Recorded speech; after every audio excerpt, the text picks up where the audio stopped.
My name is Jamie Lauderd. I'm from Minneapolis and worked at one of the Minneapolis Starbucks for almost 3 years by the time that I quit because I had 2 kids. Found out that I was pregnant, I think it was almost 2 months to the day after I started working there, and it was happy news. It was somewhat unexpected, but kind of expected, and everything regarding, being pregnant was, fully welcomed by my coworkers, and everybody was really excited and happy. Found out that I was actually pregnant at the same time as my district manager, who ultimately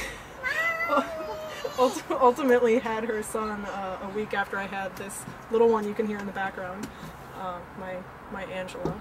Found out I was pregnant in February. Didn't have any issues until June or July. It was probably close to 100 degrees. I couldn't sleep one night. I was having early contractions, probably because I was dehydrated, so I was on the phone with the nurse line all night long. I think I was supposed to be at work at 10 o'clock in the morning, and had to call in, I think it was 6 in the morning, maybe it was 4 when the store first opened, to tell them, like, look, I'm not going to be able to come in, I haven't slept. I was told by nurse line that it's unsafe for me to leave the house, and was greeted with, you have to call stores and find somebody to cover your shift. So I spent the next hour and a half on the internet looking up phone numbers to all the stores around the city and trying to get somebody to come in on, 3 or 4 hours notice. Ultimately was able to get somebody to come in and cover half of the shift, and was told that the rest of it would be taken care of, only to receive a call from my assistant manager after I'd slept for maybe an hour saying, you know what, you have to come in and cover the rest of your shift. And I think I literally laughed at him and said, no, I'm sorry, I'm not coming in. It's not, it's pretty much not safe for me to leave the house. And How pregnant were you? I was, let's see, math, 4 or 5 months, or no, 5 or 6 months pregnant, I think. And it was the first issue that I'd had related to the pregnancy. What? Can you go inside? No. Please? No. Can I kiss? No.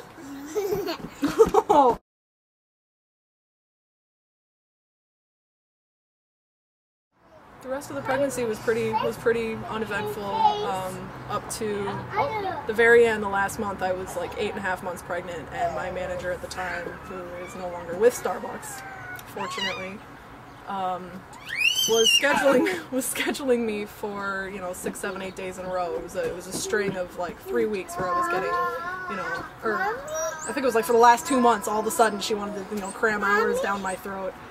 So I'm gonna go get a juice box. Okay. Yeah, I was just getting scheduled a lot, and my midwife I had originally set to have my maternity leave start on October 16th, so that was, my due date was the 20th, and you hear, first pregnancies, you go overdue, and I think my mom went overdue with both of her kids. So my midwife was telling me, she's like, look, this is the way that your body's looking right now, and she'd do her checks, and she's like, you need to leave work earlier than you had planned. And I was like, no, I'll be fine, even if I go into labor at work, I'll be fine. It's the hospital's right across the street, you could look out the front door and see the hospital. And I told my manager, don't schedule me these many days in a row, please, it's just really hard on me. My midwife is trying to tell me to leave now, I don't want to. And ultimately I had to. No, I had to put it in writing. I had to give my manager something in writing because she couldn't get it through her head that, I'm not bitching. I didn't bitch at all throughout, the entire pregnancy. But yeah, it was just kind of mind-boggling. Like, why would you have a woman who's 9 months pregnant working, 8 days in a row? So I ultimately had to. My midwife had to force me to bring a note to my manager saying that I had to leave, and my manager told me I had to get my shifts covered, which I knew wasn't right, which I knew wasn't true, but I think I got 2 or 3 days of that week and a half or so covered, and stuck them with the rest of it, and my coworkers were really understanding, and thus began the biggest adventure of my entire life. Becoming a mother was the greatest thing that I was missing out on, that I didn't know until I had her.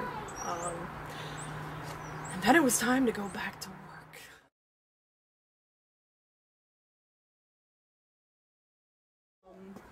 And then my first shift back at my location, kind of my fault, didn't tell my manager, the said former manager, didn't tell her at the time that I was needing to use a breast pump because it was, it was still kind of new to me, but I told her when I came in that morning at, 7 in the morning, wasn't very busy. I said, hey, in about, 3 or 4 hours I need to hop off the floor and do this thing, and she said, oh yeah, and it's not going to be a problem. And yes, kids are distracting. Don't touch the camera, honey. And what was I saying? Oh yeah. And then, the 3 or 4 hours came and went, and I started getting kind of physically uncomfortable. And went and said something to the manager, and she said, oh yeah, let me take care of this real quick. And by the time I was finally able to get off the floor and had complained to my manager, 3 or 4 times, like, look, this is becoming really physically uncomfortable to the point of being painful. I'm, kind of hugging my chest here, trying not to leak milk all over the place. And ultimately she let me clock out 20 minutes early, so I hadn't, I guess, emptied my breasts for 5 hours. By the time I was finally able to, my daughter was 8 or so weeks old, so my supply was just going from hormone-led supply to demand-led supply, so I had an overabundance of milk.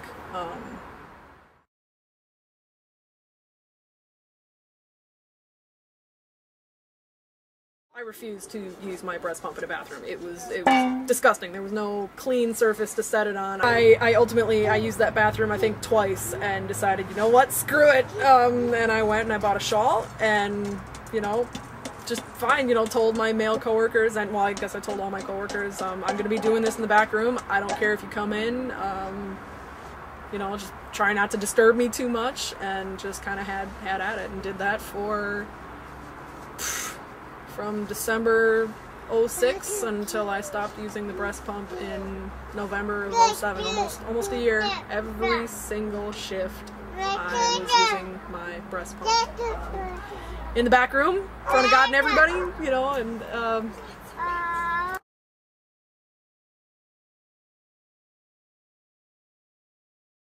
but yeah, she was lucky enough to be able to use her breast pump in the corporate office, behind a locked door with her latte or her tea or her, drink of choice. And I was sitting in the back with, a male assistant manager sitting at the desk, and other various coworkers coming in and out and, filling sugar jars and grabbing boxes and putting orders away. And there I was in my own little, facing the wall with my back to everybody, and reading the schedule or the paper or whatever to keep myself occupied while sitting there. And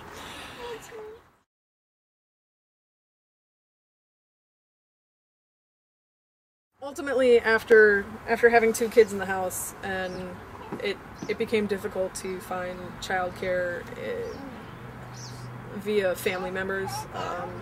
We were never really comfortable with the idea of doing daycare. The only way that I would have been able to continue working was to put them in daycare, but I sat down and did the math, and we didn't even have enough money to put the kids in daycare for me to go to work to make the money to pay for the daycare, to go to work to pay for daycare.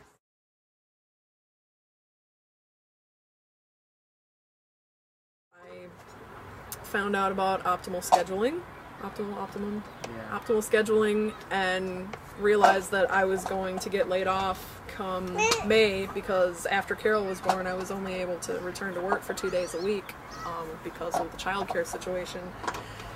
Despite having been there for it would have been 3.5 years, I was going to get fired after 3.5 years because I couldn't work more than 2 days a week, and it didn't fit into the mold. I mean, pardon me for thinking that Starbucks was, the place to work if you wanted to have a part-time job, that Starbucks supported, working mothers and students, and apparently not. It's, and yet, Starbucks and Howard and the DMs and everybody has the nerve to call us partners, and we're not. I was never a partner for Starbucks. I was labor to be ordered off the shelf, and after almost 3 years, you know, I couldn't put in enough labor and I was obsolete. It shouldn't be a crime to have a family and want to work at Starbucks. It shouldn't be, you know, a crime to want to go to school and be a student and work for Starbucks. It shouldn't be a crime to not want to put Starbucks above absolutely everything in your life, and unfortunately that's how people are being treated, and you don't have to take it.